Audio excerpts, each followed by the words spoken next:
लम्बितभुजौ कनकावदातौ सङ्कीर्तनैकपितरौ कमलायताक्षौ विश्वम्भरौ द्विजवरौ जुगधर्मपालौ वन्दे जगत्प्रियकरौ करुणावतारौ नमस्त्रिकालसत्ताय जगन्नाथसुताय च सभृत्ताय सपुत्राय सकलत्राय ते नमः वरहापिराभिरामं मृगमदतिलकं कुण्डलाक्रान्तगण्डं कञ्जाक्षं कम्बुकण्ठं स्मितसुभगमुखं स्वाधरेण सवेनुं श्यामं शान्तं त्रिभङ्गं रविकरवसनं भूषितं वैजयन्ता वन्दे वृन्दावनस्थं युवतिशतवृतं ब्रह्मगोपालवेशं तप्तकाञ्चन गौराङ्गी राधे वृन्दावनेश्वरी वृषभानुसुते देवी त्वां नमामि हरिप्रिये मूकं करोति वाचालं पङ्गुं लङ्घयते गिरिं यत्कृपातमहं वन्दे परमानन्दमाधवं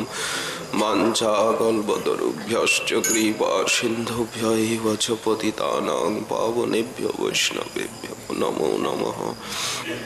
हरि भक्ति पराजी च हरिनाम परायणा दुर्वृत्ता वा सुवृत्ता वा तेषां नित्यं नमो नमः।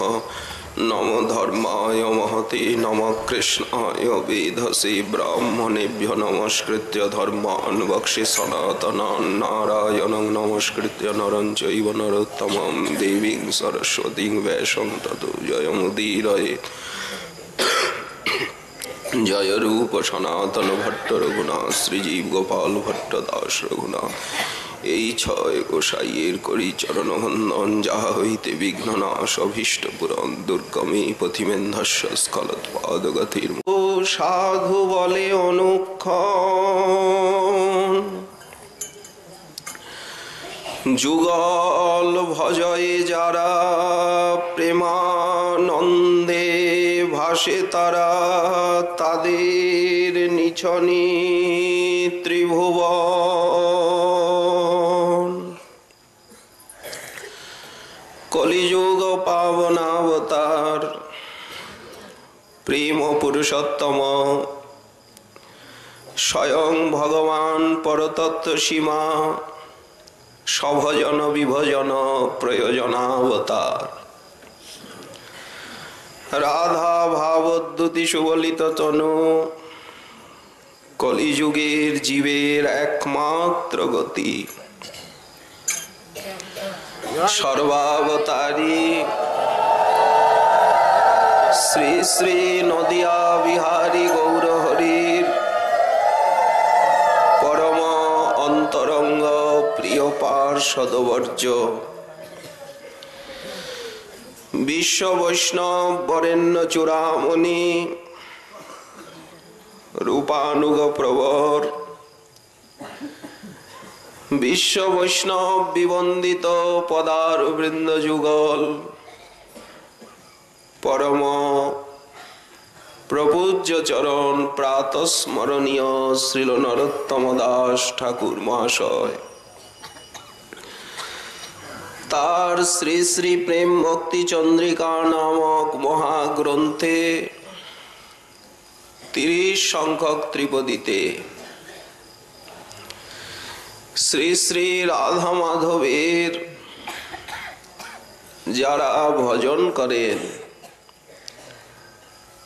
তারা যে চিন্ময় আনন্দের চরম কক্ষায় আরোহণ করেন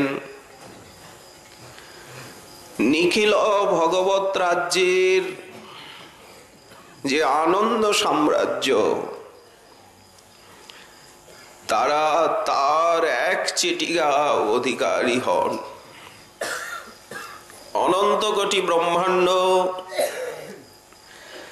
দেবলোক পিতৃলোক ঋষিলোক সুরনাগ নরকিন্নর ব্রহ্মা মহাদেব সবাই তাকে ধন্যবাদ দেন প্রশংসা করেন পরম প্রসন্ন হন। শুধু তাই নয় অযোধ্যা মথুরা দ্বারকা সমস্ত নিখিল ভগবত ধামের পার্ষদগণ পর্যন্ত তার প্রতি অশেষ অনুকম্পা প্রশস্তি প্রকাশ করেন। তাদের যে আনন্দ, তাদের যে সেবা সৌভাগ্য, তার কোনো পরিসীমা নেই। ছেড়ে দিন তাদের কথা। এই আনন্দে আত্মহারা হয়ে স্বয়ং ব্রজরাজ নন্দন যে কোথায় ভেসে গেলেন, আজ পর্যন্ত কেউ হদিশ পেল না।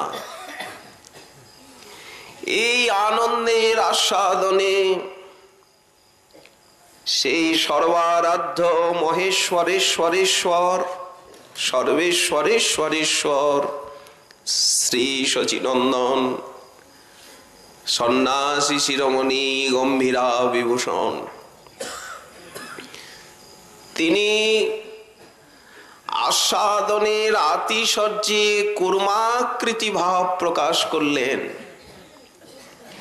যাহা নাহি দেখি শুনি শ্রী ভাগবতে, সেই সব ভাব প্রকাশ হয়ে শচীসুতে। ভাগবতে রাধারানীর দিব্যোন্মাদ বর্ণনা আছে, গোপাল চম্পুতে আরো স্ফুট। কিন্তু স্বামিনী প্রাণেশ্বরী কখনো কুর্মাকৃতি হয়েছেন, এর অনুভূতি কোন রসিকের লেখনীতে আজও প্রকাশ পায়নি। যাহা নাহি দেখি শুনি শ্রী ভাগবতে, সেই সব ভাব আজ প্রকাশ হয়ে শচীসুতে। যুগল ভজনানন্দ কিভাবে সন্ন্যাসীর সমগ্র ইন্দ্রিয় দেহকে আকর্ষণ করে ভিতরে নিয়ে গেল, কি অলৌকিক ভাব! সামরসের আস্বাদনে কোথায় হারিয়ে গেলেন? মুখাব্জ ঘর্ষণ করলেন, অস্থি সন্ধি বিয়োগ হলো। সেই শারদীয় জ্যোৎস্না স্নাত নিশীথিনীতে আইটোটার থেকে জগন্নাথ বল্লভ উদ্যান থেকে প্রভু বনবিহার শুরু করলেন। প্রতি বৃক্ষলতার কাছে গিয়ে গিয়ে রাসলীলার শ্লোক উচ্চারণ শ্রবণ কীর্তন করতে করতে প্রভু এগিয়ে গেলেন। রাসে হরিমিহ বিহিত বিলাসম স্মরতি মনো মম কৃত পরিহাসম প্রচুর পুরন্দর ধনুরনুরঞ্জিত মেদুর মুদির সুবেশম। গীত গোবিন্দ চণ্ডীদাস বিদ্যাপতির পদগান। এই শ্রবণ কীর্তনই তো ভক্তি। শেষে সেই বলগণ্ডী উদ্যান, সেখান থেকে প্রভু চলে গেলেন আইটোটা উদ্যানে। সেই সূক্ষ্ম শ্বেত বালুপথ পুলিনের সম, দুই পাশে টোটা সব যেন বৃন্দাবন। পয়রাশে স্থিরে স্ফুরদ উপবনালি কলনয়া, মুহুর বৃন্দারণ্য স্মরণ জনিত প্রেম বিবশ। যিনি সেই মহাসিন্ধুর তীরে সেই যে উপবনোদ্যান, যেখানে মল্লিকা মালতী জাতি জুথি কত কুসুম বিকশিত হয়ে আছে, চন্দ্র কিরণে উজ্জ্বল নিশিথিনী সমুদ্রের জল কণাবাহী সমীরণের প্রবহন। সেই উপবনে যিনি বৃন্দারণ্য স্মরণ জনিত প্রেম বিবশ, বৃন্দারণ্যের লীলাকে স্মরণ করে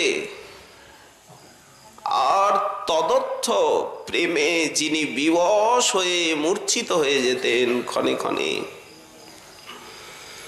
আরে মোর সোনার গৌরাঙ্গ প্রভু, সেই সোনার কেতকী রসের মূরতি রাধা প্রেম অভিয়ানে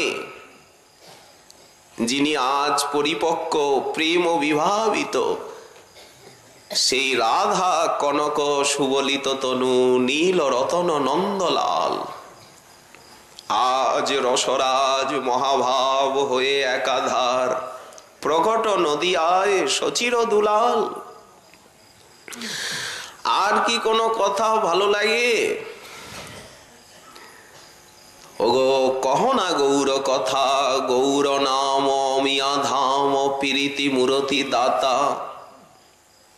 গৌরীয় বৈষ্ণব তাদের গৌর কথা ছাড়া, রাধা কথা ছাড়া আর কোনো কথাতেই রুচি হয় না, সব নিরস বলে মনে হয়, অপ্রয়োজনীয় বলে বোধ হয়, অলম। তাই শেষে কিনা প্রভু সমুদ্রে ঝাঁপ দিয়ে দিলেন। যেই রামানন্দ রায় রাসবিহারীর জলকেলি শ্লোক পড়লেন, সঙ্গে সঙ্গে বায়ুবেগে প্রভু কোথায় চলে গেলেন নিমিষে, কেউ লক্ষ্য করতে পারলেন না।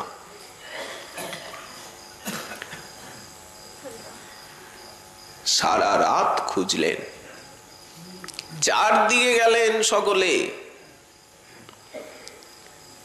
কিন্তু প্রভুর অন্বেষণে কেউই কোনো সংবাদই আনতে পারলেন না। কোন দিয়ে গেলেন? ভক্তগণ কেঁদে আকুল, রাত্রি প্রভাত হতে চলেছে।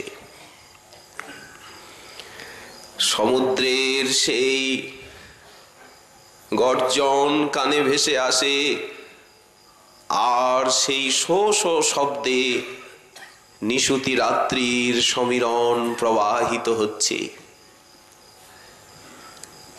শারদীয় পূর্ণিমার নিশিথিনী। স্বরূপ দামোদর দুই একজন পরিকর নিয়ে কোণারকের দিকে যাচ্ছেন সমুদ্রের তীরে তীরে। সেই জালিকে দেখতে পেলেন। কোথায় ভেসে গেলেন শচীনন্দন এই যুগল ভজন রসের আস্বাদনে? চৈতন্য চরিতামৃতের অন্তলীলা শেষ হয়ে আসছে, সেই মুহূর্তে কবিরাজ গোস্বামীপাদ এই লীলার বর্ণনা দিয়েছেন। গম্ভীরা লীলার অবসান প্রসঙ্গে জালির কাঁধে জাল, মুখে কৃষ্ণ কৃষ্ণ নাম। গোসাই ওই দিকে যাবেন না, বিরাট বড় ভূত। আমি চিরকাল এই সমুদ্রে মাছ ধরি, নৃসিংহ মন্ত্র জপ করি, কোনদিন ভূত প্রেত লাগে না। আজ নৃসিংহ মন্ত্র জপে এই ভূত আরো দ্বিগুণ ভাবে আমায় লাগলো। দেখছেন না কাঁপছি। স্বরূপ ভাবলেন যে ভূতে ধরলে তো কেউ কৃষ্ণ কৃষ্ণ বলে না। সব খুঁটিয়ে খুঁটিয়ে শুনলেন কিরকম ভূত, তার আকার প্রকার কেমন। বলে বড় মৎস্য বলি মুই, জাল ফেলেছি, জালটা খুব শক্ত লাগলো, খুব বড় মাছ উঠেছে। যখন অতি কষ্টে টেনে তুললাম, মৃতক দেখিয়া মোর ভয় হইল মনে। দেখছি একটা বিরাট বড় মরা মানুষ, ভয় পেয়ে গেলাম। সিন্ধু সৈকত আর সেই মধ্যরাত্রির শেষ প্রান্ত। তো গরিব মানুষ, একটা জালই সম্বল, জালটাকে তো ফেলে আসতে পারি না। ভাবলাম কি খাবো, জালটা তো জীবিকা, নিয়ে যাই। এই জালটা ছাড়াতে গেছি, সঙ্গে সঙ্গে সেই মৃতের সঙ্গে আমার স্পর্শ লেগে গেল। যেই স্পর্শ লাগলো, সঙ্গে সঙ্গে ভূত আমার ভিতরে ঢুকে গেছে। সদ্য যশ্রবণে ক্ষণ প্রণমন ধ্যানাদিনা দুর্লভম দত্তে ভক্তি রসং সয়ৈব গৌর পরং মে গতি। কোন ভগবান কি এইভাবে প্রেম দিয়েছেন? কপিল দেব, ঋষভদেব, মৎস্য, হয়গ্রীব, বামন, বরাহ, নৃসিংহ, যজ্ঞ, দত্ত, ঋষভ, পৃথু, কপিল, নরনারায়ণ, কত অবতার, কেউ কি এভাবে প্রেম দিয়েছেন? স্পর্শ মাত্রে, দর্শন মাত্রে, শ্রবণ মাত্রে, বর্ণন মাত্রে জালির ন্যায় ছোঁয়া লাগলো। আর আমাদের যদি কানে ছোঁয়া লাগে, আমাদের যদি চোখে গৌরাঙ্গ বিগ্রহ দর্শন হয়, গৌরধাম স্পর্শ হয়, বলেন সেই প্রেমটাই আজও জীব পাবে। সদ্য যশ্রবণে ক্ষণ প্রণমন, সেই রাধা প্রেম, অনর্পিত চরি স্বভক্তি রসশ্রী। এই তো মহাপ্রভু যদি এই প্রেম রসের আস্বাদনে, যুগল ভজন রসের আস্বাদনে এতটা আত্মহারা হতে পারেন, তাহলে কি এই আনন্দানুভূতির কোন সীমা পরিসীমা, এর ব্যাখ্যা কি অনন্তদেব দিতে পারবেন? আকাশ যদি কাগজ হয়, সাত সমুদ্রের জল যদি কালি হয়, গণেশের মতো লেখক হয়, সরস্বতীর মতো কথিকা হয়, তাহলেও কি এই যুগল ভজয়ে যারা প্রেমানন্দে ভাসে, তাদের আনন্দানুভূতির কোন ব্যাখ্যা, বিবৃতি, প্রকাশনা দিতে পারবেন কি তারা? তাদের নিছনি ত্রিভুবন। স্বরূপ ঠাকুর তো ওকে দুঘাত চর বসিয়ে দিলেন। জালি তুমি যারে করো ভূত জ্ঞান, সে ভূত নহে, সাক্ষাৎ শ্রীকৃষ্ণ চৈতন্য ভগবান। জালিও তো পুরীতেই থাকে। জালি কহে প্রভুরে মুই দেখিয়াছ বার বার, ইহ তেহ নহে অতি বিকৃত আকার। স্বরূপ কহে তার হয় প্রেমের বিকার, বিকারে ওই রকম আকার হয়ে যায়। চলো আমাকে নিয়ে চলো। ওই যে থাপ্পড় লাগালেন না ভয় বলে, আমি তো ওঝা, বিড়বিড় করে ভূতের ভয়টা গেল, প্রেমটা থেকে গেল। তাই অবিরাম হরে কৃষ্ণ নয়নে স্নিগ্ধ প্রেমাশ্রু ধারা, দেহ পুলকিত, যা গৌর দাসের লক্ষণ। যারা গৌর কৃপা পেয়েছেন, গৌর কৃপা ধনে ধনী, তাদের বাহ্য লক্ষণ কি? মুখে অবিরাম হরে কৃষ্ণ নামামৃত প্রবাহ, নেত্রে স্নিগ্ধ প্রেমাশ্রু ধারা, এবং অবিরত দেহে পুলক, এবং ত্রিনাদপি শুনিছেন শ্লোকের মূরতি যেন। এই স্থিতি যতক্ষণ না লাভ না হচ্ছে ততক্ষণ গৌর দাস নিতাই দাস বলা যাবে না। তো এই স্থিতিতে যেতে গেলে সদ্গুরু চরণাশ্রিত হয়ে যেভাবে ভজন জীবন পরায়ণ হতে হবে সে সম্বন্ধে আমাদের আচার্যপাদগণের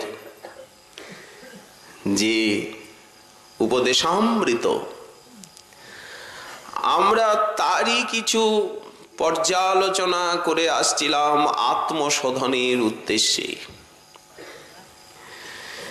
যে ভক্তের ভজনে প্রথম যে উৎসাহ বা উদ্যম দেখা যায় সেইটা স্থায়ী হয় না।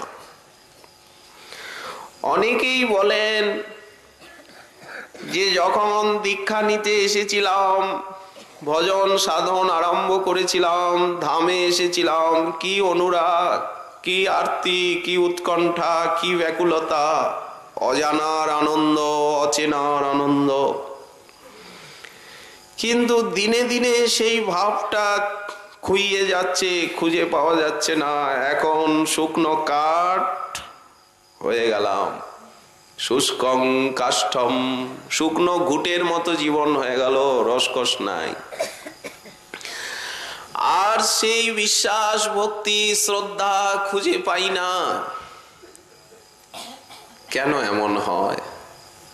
আর যদি হয়ও বা, শাস্ত্র মাভই দিচ্ছেন, বলে এটা তো হবেই। কারণ সেই সময়ে যেটা ভাব ছিল সেটা হচ্ছে উৎসাহময়ী ভাব। দৃষ্টান্ত দেওয়া হচ্ছে যে যখন কোনো বিদ্যার্থী সে শাস্ত্র অধ্যয়ন আরম্ভ করে, স্কুলে ভর্তি হয়, পাঠশালায়, তখন তার মনে হয় আমি পণ্ডিত হয়ে গেলাম, আমি খুব শিখে ফেলেছি। কয়েকদিন পড়াশোনায় বেশ উদ্যম, এক পাজা বই কাঁধে নিয়ে আর স্কুলে ছুটেছে, চলতে পারে না। ও মা! ধীরে ধীরে সেই অধীত শাস্ত্রার্থে সে যখন প্রবেশ করতে পারে না, তখন উদ্যম শিথিল হতে আরম্ভ করে। বিষয়বস্তু কঠিন, মাথায় ঢোকে না। তখন যেমন ছাত্রের পড়াশোনায় রুচি হ্রাস হতে থাকে, শিক্ষক শাসন করেন, পিতামাতা তীক্ষ্ণ দৃষ্টি রাখেন, চেষ্টা করেন উপদেষ্টা মণ্ডলী যাতে বিষয়বস্তু সে সরলতার সঙ্গে হৃদয়ঙ্গম করতে পারে। তার জন্য তার উপযুক্ত শিক্ষক, উপযুক্ত ছাত্রগণের সঙ্গ করতে হয়, সেই নিরসতাটাকে দূর করতে। ঠিক যখন আমরা দীক্ষা শিক্ষা গ্রহণ করলাম গৌড়ীয় সম্প্রদায়ে, কিন্তু নিরসতা এসে যাচ্ছে ভজন সাধনে, শ্রদ্ধা বিশ্বাস যেন হারিয়ে ফেলছি, চোখে গোলক ধাঁধা লাগছে, অন্ধকার ঘনিয়ে আসছে। ওই বিদ্যার্থীর সঙ্গে সমান দৃষ্টান্ত এটি। সেই অবস্থায় তাকে উপযুক্ত সাধু সঙ্গ করতে হবে। ভক্তি শাস্ত্র অধ্যয়ন, মহতের আনুগত্য, সাধু সঙ্গরূপী দুর্গে অবস্থান করে নামাশ্রয়, গ্রন্থাশ্রয়, সেবাশ্রয় পূর্বক জীবন অতিবাহিত করলে আশু ওই নিরসতা কেটে যাবে। গোস্বামীপাদ বলছেন যে কখনো কখনো তারপরে একটা স্তর আসে, এই স্তরকে বলা হলো উৎসাহময়ী অবস্থা। প্রত্যেকের জীবনে আসে, এদেরকে অতিক্রম করেই যেতে হয়। তারপরে হয় কি, কখনো ভজনে মন লাগে, অধ্যয়ন কার্যে কখনো মনের অভিনিবেশ, গাঢ়তা, কখনো শিথিলতা। ঠিক সেই প্রকার ভক্ত কখনো কখনো তিনি ভজন ক্রিয়ায় আনন্দ পান, হরিনাম হরিকথায় গুরু বৈষ্ণবের সেবায় বেশ আনন্দ অনুভব হয়। এবং এই আনন্দটা যে চিন্ময়, অপার্থিব, অলৌকিক, অপ্রাকৃত, দিব্য, জগতের কোনো পার্থিব বস্তু, ব্যক্তি, পদার্থে যে এই আনন্দ নেই, এটা উনি স্পষ্ট অনুভব করতে পারে। কিন্তু আবার সেই ভজনে আনন্দের উদয় হয় না, তখন মনটা হতাশ হয়ে পড়ে। বাধা বিঘ্নগুলি এসে ঘাড়ে চেপে ধরে, সুষ্ঠুভাবে উনি ভজনাঙ্গ নির্বাহ করতে পারেন না, অসমর্থ হন। এই যে তরলতা, শিথিলতা, আবার গাঢ়তা, উদ্যম নিরুদ্যম, এই দুটো একসঙ্গে নিয়ে তাকে কিছুদিন এগোতে হয়। এই অবস্থার নাম দিলেন বিশ্বনাথ চক্রবর্তীপাদ ঘন তরলা। কখনো আনন্দানুভূতি ঘন হচ্ছে, কখনো তরল হয়ে যাচ্ছে, হরিনাম করতে ইচ্ছাই করছে না, আবার কোনো সময় নামকে ছাড়তে ইচ্ছা করছে না। মা ভই, প্রত্যেককে এই অবস্থাগুলি অতিক্রম করতে হয়। তারপরে একটা স্তর আসে, ভজনের আনন্দানুভূতি প্রাপ্ত হয়েছেন উনি। আমি কি সপরিবারে পুত্র কলত্রাদিকে বৈষ্ণব করে ভগবত পরিচর্যায় নিযুক্ত করব? গৃহী ভক্ত মনে করছেন যে পুত্র কলত্র আদি আত্মীয় স্বজন, বন্ধু বান্ধব সকলকে আমি ভক্তিপথে আনব এবং সকলকে দিয়ে আমি ভগবত সেবা করিয়ে সুখে আমি গৃহে কাল যাপন করব। এটা কি আমার পক্ষে ভালো হবে? একটা চিন্তা আসছে। অথবা আমি পুত্র কলত্র আদি পরিত্যাগ করে বিক্ষেপ রহিত হয়ে আমার যে ধ্যেয় স্থান, অভীষ্ট স্থান যে শ্রী বৃন্দাবন, সেখানে বাস করে শ্রবণ কীর্তনাদি ভক্তি অঙ্গ যাজনে সতত কৃতার্থ হব। কোনটা করব? যদি সেই সংসার আমাকে ত্যাগ করতেই হয়, তাহলে আরো কিছুদিন সংসারে থাকি, এর দুঃখ দাতৃত্ব সম্যক রূপে অবগত হই, দেখি না অর্থের ভিতরে কি আছে, ভোগের ভিতরে কি আছে, আরেকটু ভালো করে দেখি। তারপরে যখন আমার সেই আন্তরিক বৈরাগ্য আসবে, সেই চরম দশাতে আমার পক্ষে গৃহত্যাগ সমুচিত হবে। এখনো তো আমার সেই রকম বৈরাগ্য আসেনি, ত্যাগ আসেনি, এইরকম একটা ভাবনা আসছে। শাস্ত্রে দেখা যায় যে গৃহস্থ আশ্রমকে বলা হয়েছে যেন সেই গৃহ অন্ধকূপম। ওই কথাগুলো উনি মনে বিচার করতে থাকেন যে প্রহ্লাদ মহাশয় না বললেন যে গৃহবন্ধকূপম হিত্বা বনঙ্গত যদ হরিমাশ্রয়েত, উনি যে বনে যেতে বললেন। আবার প্রথম স্কন্ধে এসেছে দেবর্ষি নারদ বলছেন নিজের ইচ্ছায় হোক অন্যের ইচ্ছায় হোক গৃহকে ত্যাগ করে যিনি বনে গমন করেছেন শ্রীহরির প্রাপ্তির লালসায়, তিনি হচ্ছেন নরোত্তম। তো আমি কোন রাস্তাটা নেব? কখনো মনে হয় না না,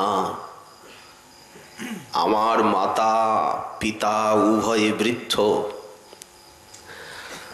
আবার মনে হয় যে অতৃপ্ত অবস্থায় সংসার ত্যাগ সমীচীন নয়। কারণ দক্ষ প্রজাপতি ভাগবতে বলেছেন, যখন তার 11,000 পুত্রকে নারদ বৈরাগী বানিয়ে দিল, সেই প্রসঙ্গে দক্ষ প্রজাপতি বলছেন যে গৃহস্থ আশ্রম হচ্ছে দুর্গ। যারা 6টি শত্রুকে জয় করতে চায়,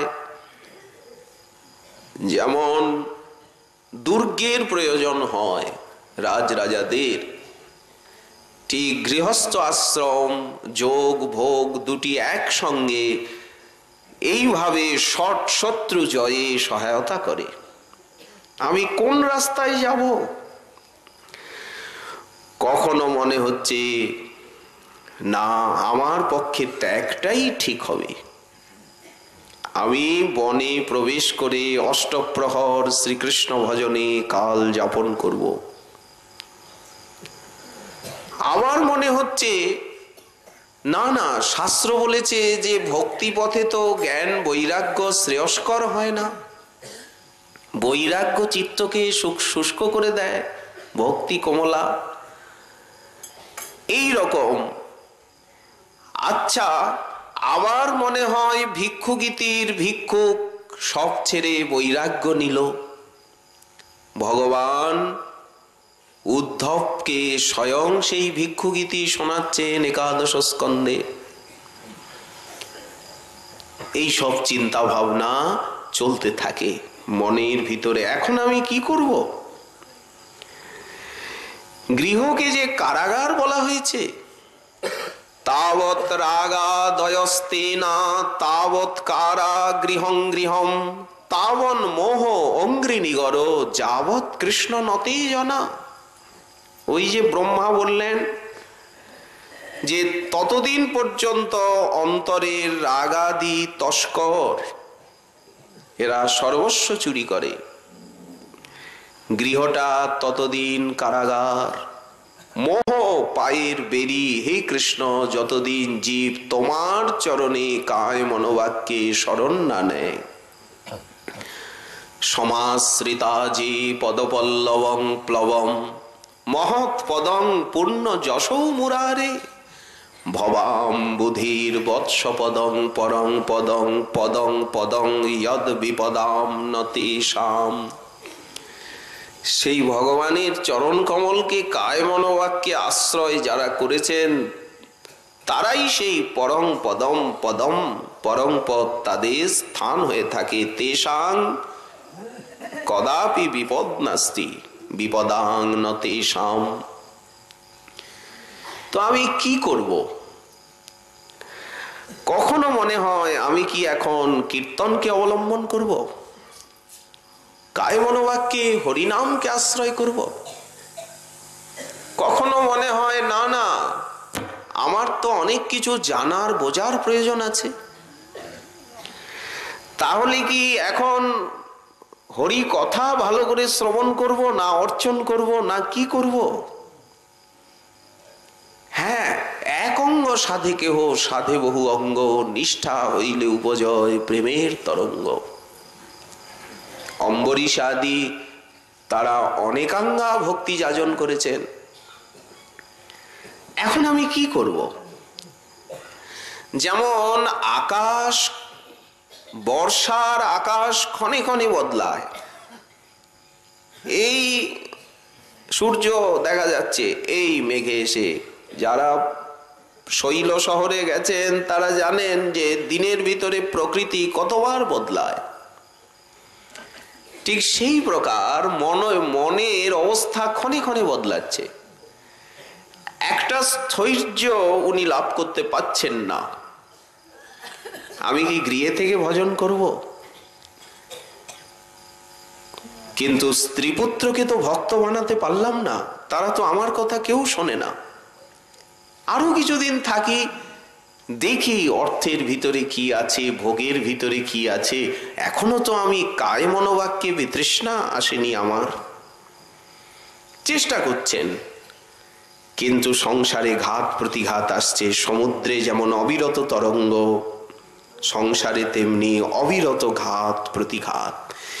এইভাবেই স্রষ্টা সৃষ্টি করেছেন। যদি এই রকম তিনি সংসারকে না বানাতেন, কেউ কোনোদিন ভক্ত হতো না, ঈশ্বরের অনুসন্ধান করত না, চিরনিদ্রিত থাকত। তেমনি কোন ভজনাঙ্গ আমি যাজন করব, কার সঙ্গ করব? কোন সময় নাম, কোন সময় কীর্তন, কোন সময় হরিকথা, কোন সময় বিগ্রহ সেবা। একটা অঙ্গে উনি, অর্থাৎ বলবার তাৎপর্য কোনো কিছুতেই উনি স্থির হতে পারছেন না। বাহ্যিক এবং আন্তরিক উভয়বিধ সমস্যায় উনি জর্জরিত। এই অবস্থাকেই শ্রী বিশ্বনাথ চক্রবর্তী পাদ বললেন বুঢ় বিকল্পা। এরপরে একটা স্তর আসছে যে বিষয় আবেশটা বেড়ে যাচ্ছে। বলে না যে প্রদীপটা জল নিববার আগে একটু বেড়ে যায়। উনি ভজন করছেন, কিন্তু উনি অনুভব করছেন যে ভোগ্য বস্তু সমূহ আমাকে আকর্ষণ করছে, অথচ উনি শাস্ত্রজ্ঞ। শাস্ত্রে তো লেখা আছে বিষয়াভিনিবিষ্ট চিত্তানাং কৃষ্ণাবেশ সুদূরত। মন তো একটা মন দিয়ে তো 10 দিকে একটা মনকে দেওয়া যায় না। আমাদের মন সোনামুখী সূচের মতো, এক গাছি সুতা গলবে, 2 গাছি গলবে না।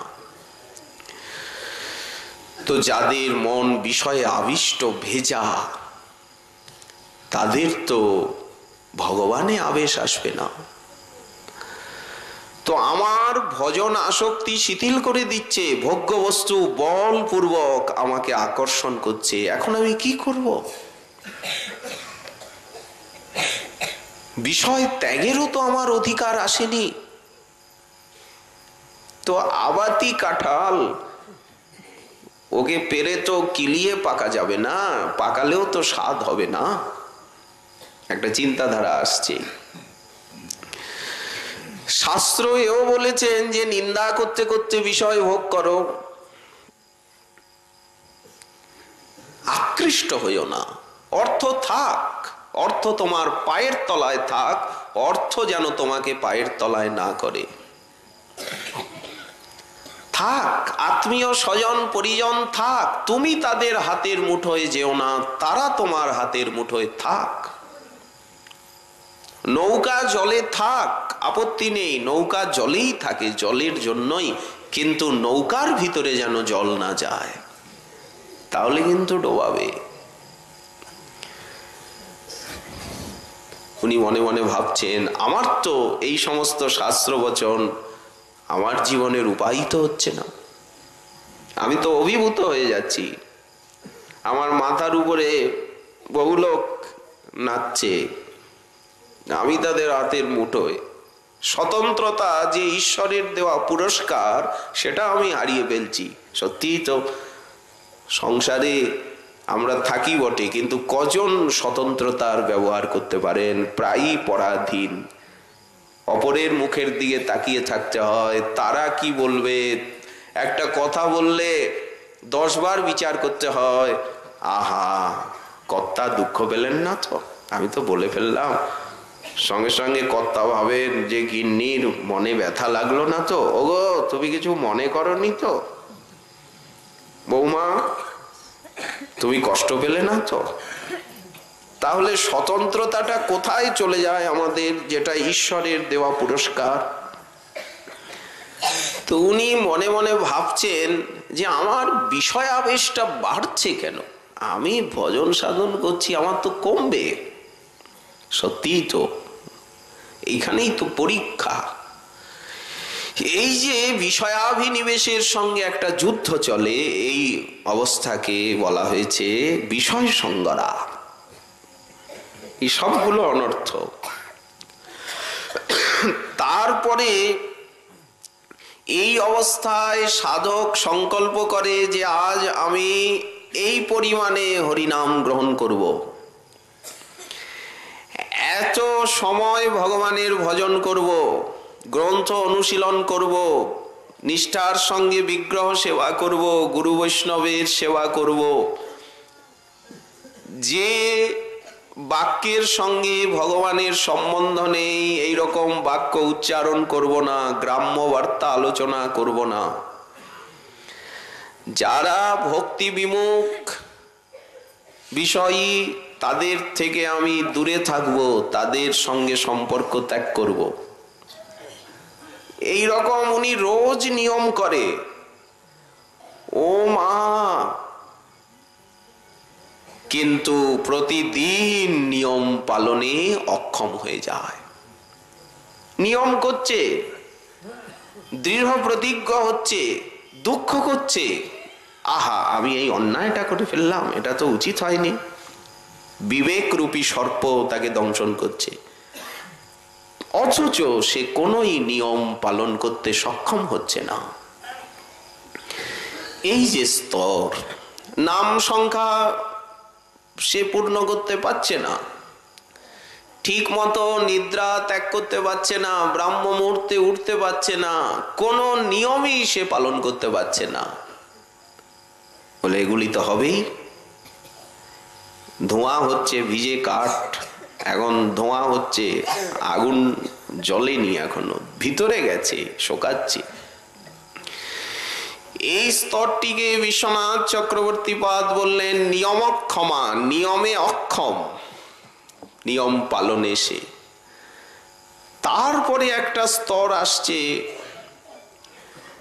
যে উনি মনে মনে ভাবছেন যে পূর্ব মহর্ষিগণ বলেছেন যে ভজন করলে তার কোনো অভাব অভিযোগ থাকে না। একটা কথাও আছে ভারতবর্ষে প্রচলিত, যে তুমি ভগবানের ভজন করছো, শ্রীপতির আরাধনা করছো, আর যদি অভাব দারিদ্র রোগ শোক বেড়ে যায় তাহলে তুমি কি ভজন করলে? যেমন শ্রীধরকে উপহাস করছে, শ্রীধরের ছেঁড়া কাপড়, 5 জায়গায় গিট দেওয়া, রাত্রিবেলা শুয়ে শুয়ে চাঁদের আলো দেখে।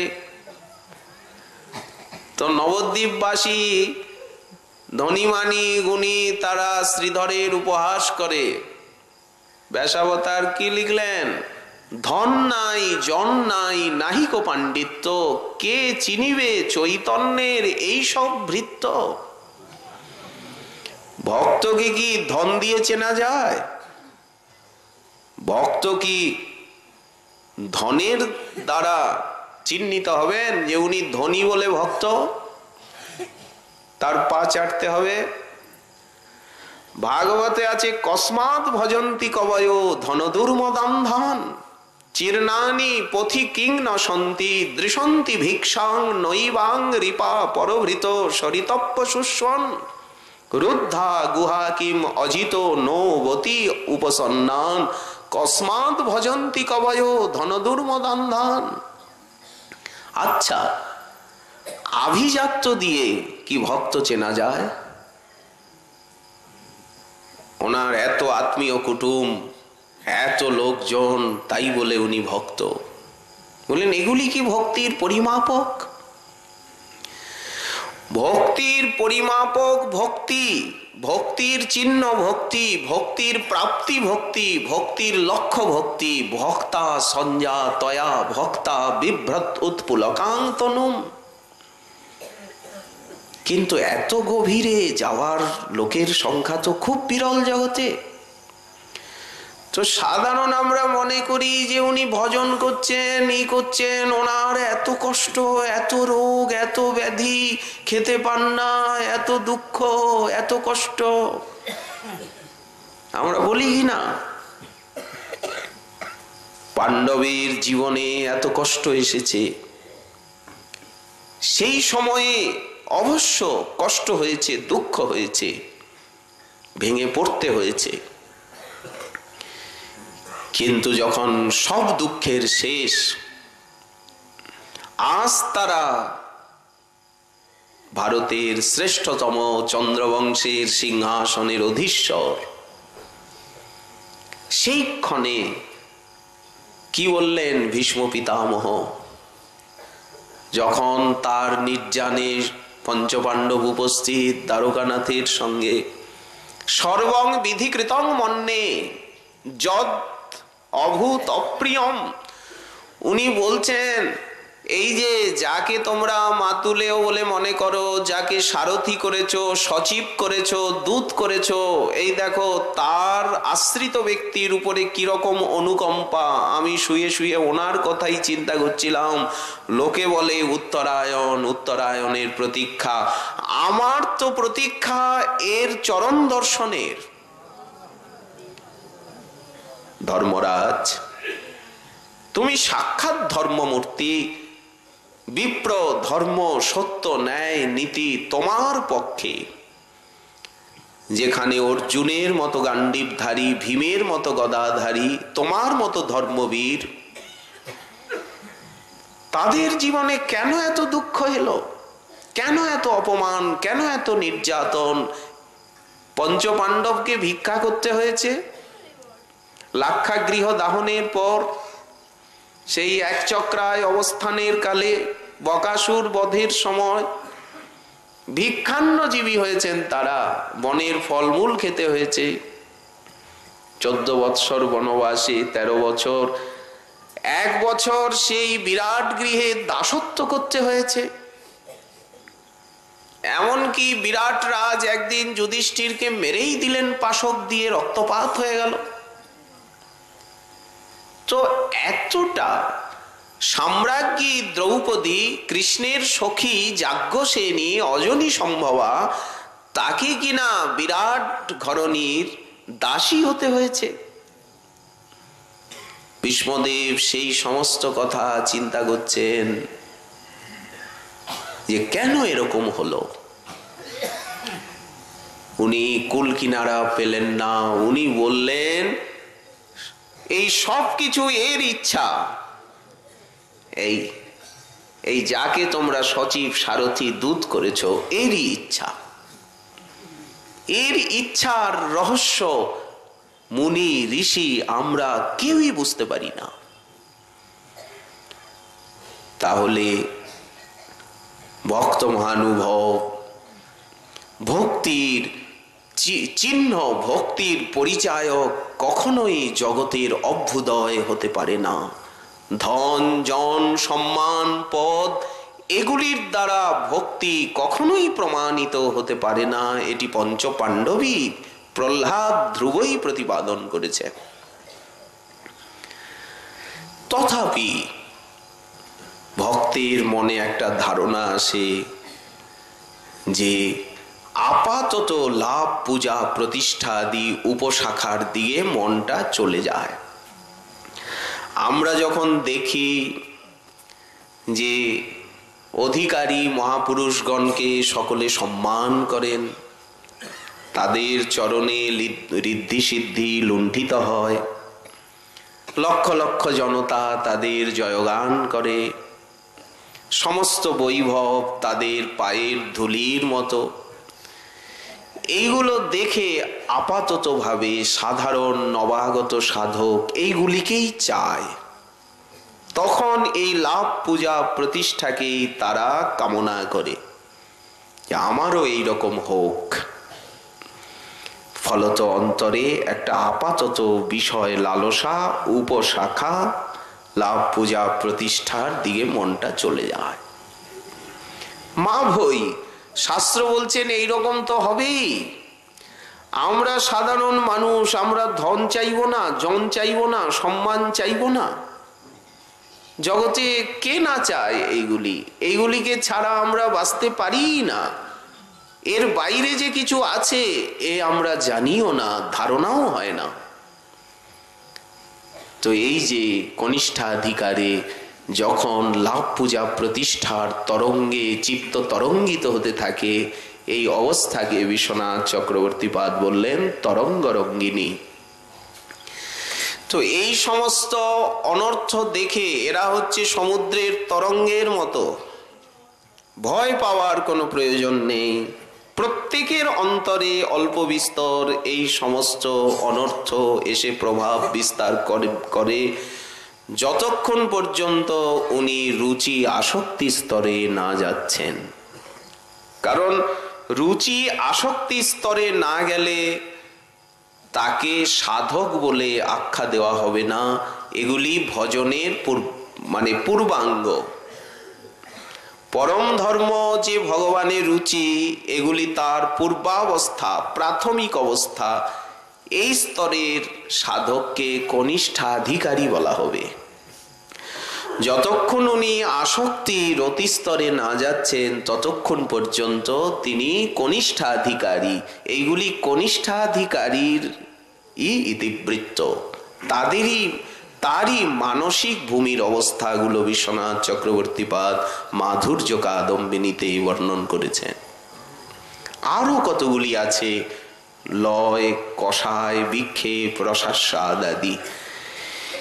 এগুলির দ্বারা শ্রীল চক্রবর্তী চরণ জানাতে চাইছেন যে নিজের পরীক্ষা নিজেই সাধক করতে পারবেন যে আমি কোন স্তরে আছি, এবং সেইভাবে তিনি নিজের জীবনকে গঠিত করতে প্রয়াস করবেন।